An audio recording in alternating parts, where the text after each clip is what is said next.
not sure how to start. I guess, well, one of the things about me, you can clearly tell I have all kinds of comic book stuff set up because I'm a huge comic book fan, so that's like, I guess the first thing you would notice about my room. I bought a couple of these paintings up here, these canvas oil paintings. I actually bought when I went on vacation.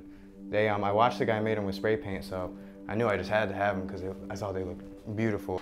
This is my roommate that I got here in Philly. His name is Nebula because he is purple-ish like a galaxy. Back home in Rhode Island, my mom had an office because I was homeschooled. So I just organized everything, and I had like all the papers and documents organized, and that's why I have so much office supplies. These are still clothes that I need to buy like drawer sets for, so I'm thinking like one over there, one here. Tapestry, make it look a little pretty, more homey. I'm really excited to start painting more, so I have a few of my paintings there, but I want to do like on bigger canvases. So that'd be exciting, and I know Shahid said I could hang them up around the building if I would like to. I'm a huge gamer, so the majority of the time I'm over here playing my game in my chair and stuff. This is also where I do homework. When I have class assignments, I have a lot of class assignments, or when I have to do online class meetings. I originally wanted to be in the military.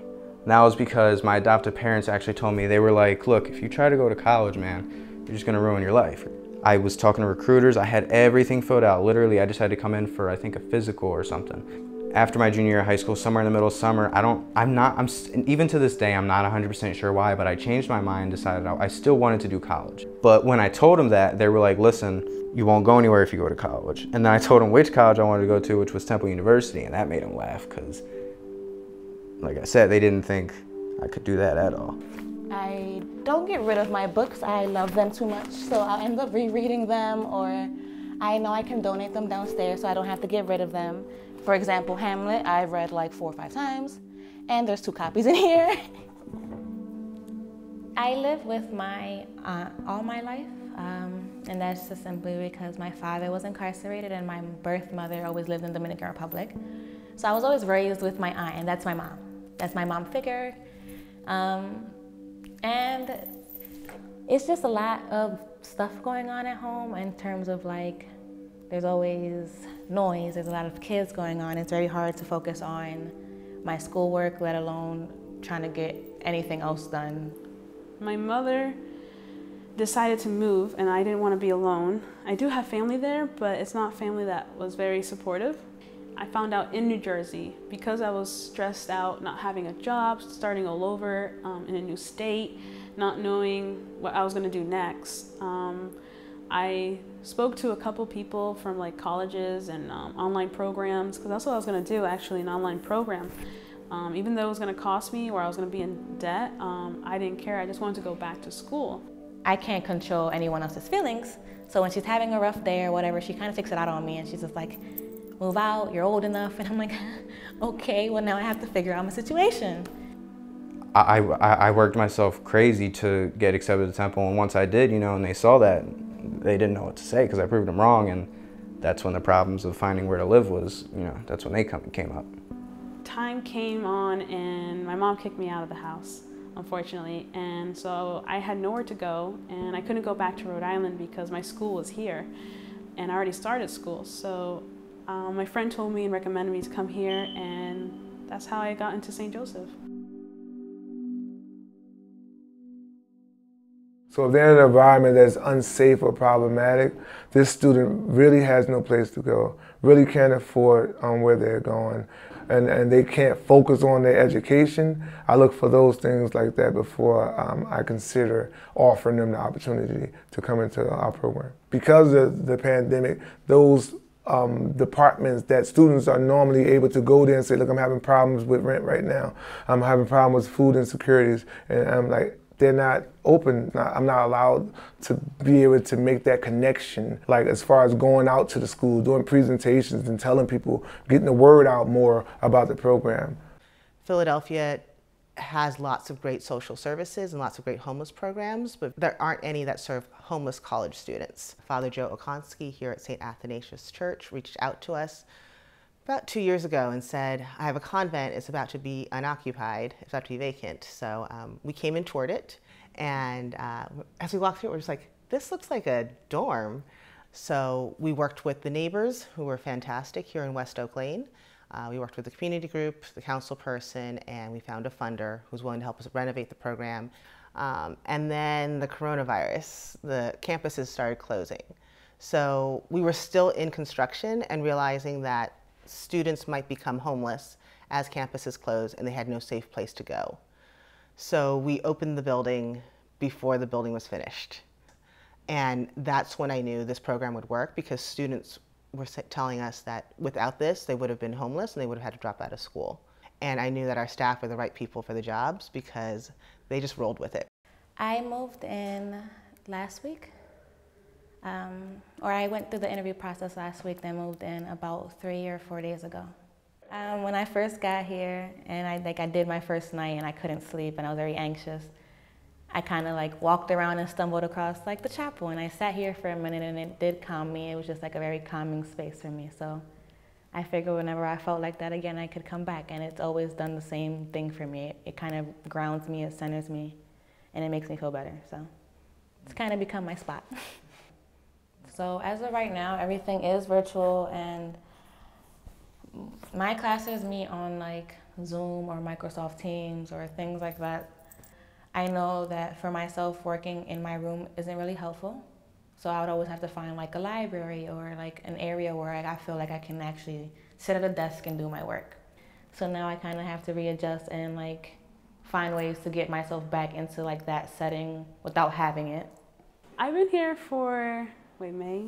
Sorry, I have to count. May, June, July, August, September. Oh, 4 months? Yeah, September. Oh, 5 months. I've been here 5 months. Right now, this is my home. Like that's a good feeling. I feel comfortable here, you know. So it's my own room, my own space, you know. Like when I do DoorDash or when I go clean someone's house, I don't feel at home until I rest on my bed and like lie down. School is going tough. I can't lie. It's tough, but it's worth it. I know that. I actually have ADHD.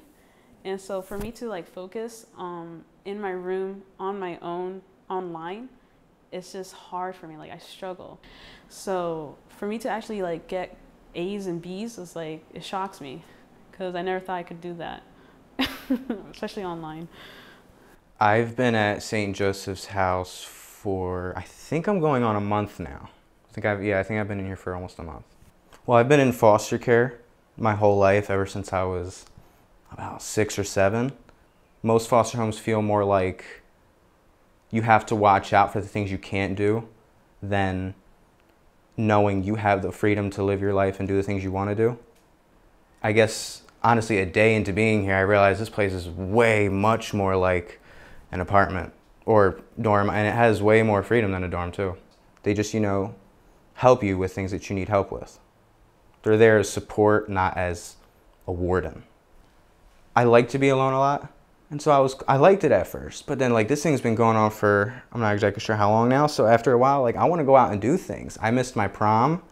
I didn't get a senior graduation. The websites that they have us doing for these online classes, I don't understand really any of this online stuff because it's all new for everyone. And so I really don't like it at all anymore, and I'm just waiting for this to end, but this place does still give me more opportunities to be a little bit more social though, so that's a plus. And you know, one of my visions for the place was like, I wanted it to be more like a family, because everyone entered here because of the same reasons. And upon entering, like I wanted to see down the line them interact more. And I'm starting to see it now. Like they have movie night one night. I see them in there cooking together, cleaning and working out, exercising. It's really opening up, and it's starting to become like a community more than just a transition housing program. Like they are buying into this family concept. If they can get it right now, they will never have to end up being homeless or faced with any housing insecurities again in their life. Like you're here to become whatever you're in school for. We serve as role models, mentors, big brothers and big sister figures, focused on helping residents become productive, self-sufficient, obtain employment, develop a saving account, complete college, and move into stable housing. More programs like St. Joseph House is necessary because there are so many more students who could benefit from this opportunity. I am honored to be working with these resilient college students who, in spite of their experiences prior to St. Joseph House, did not give up on their dreams. So from the first day I got here, I knew that I made the right choice because the atmosphere was different, and nothing has changed since then, and it's been 3 weeks, so I'm just sure that I made the right choice for myself. Let's get in there.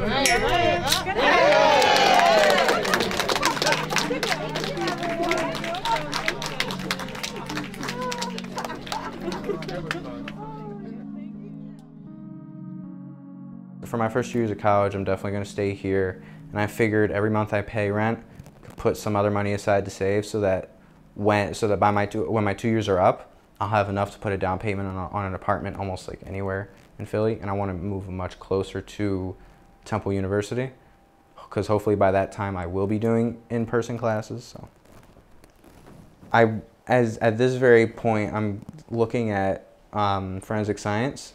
I love the forensic scientists who have to go to the crime scenes.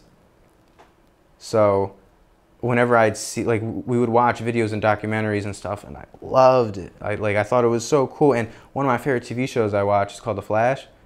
You know what that is, not it? So Barry Allen, he's a forensic scientist. Whenever I watched it, I was like, the stuff that he would do, and I know he'd be investigating stuff that we wouldn't. I don't know, every time, that was like the one class I actually looked forward to. So I was like, oh, maybe I have something with this. So. Like right after graduation, I'm just hoping for a job somehow related to research. I would like to do research for a year or two before getting into like a set in stone career like FBI or something. Well, I've been told and I've been taught that our justice system is a living organism. It's still growing, it's still changing. So I feel like by informing myself about it, I'm more able to, like, one, know my rights, inform other people, and just somehow make a difference in a system that I know needs some work. So Monday I will start real estate classes, and from there it will end in November 20th. And November 20th I will have my real estate license, and I will have graduated from the Europe program. Right now this is for me to focus. I don't even want anyone to visit me. Like, if my mom visits me, I tell her, please, like, let me know, you know, out of, like, respect, for me to just focus on me. Because I've been around my family for 22 years, and I've been supporting them and helping them, and I've been focusing on them so much that my life right now, I feel like I'm behind. And so now it's time for me to just hustle hard and focus on my future, so that way I don't have to depend on anyone, or they don't have to depend on me, hopefully. I mean, if they do, then that's fine, but I want to be able to just focus on me and only me. And I know it sounds selfish, but right now that's the best thing I can do for me to help my family maybe in the future.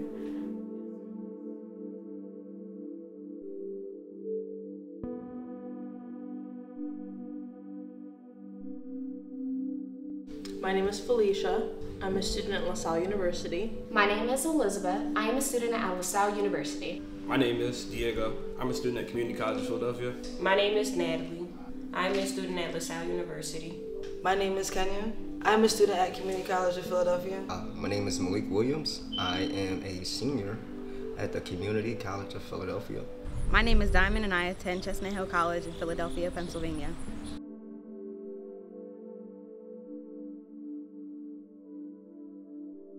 My goal is to open up my own counseling practice, specializing in youth coping with PTSD.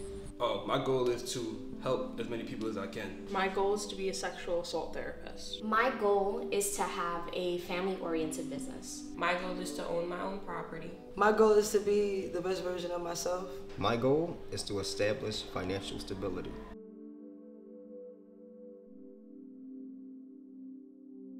I'm most proud of my determination and strong-mindedness. I'm most proud of my passion. I'm most proud of my empathy. I am most proud of my selflessness. I am most proud of my sense of humor.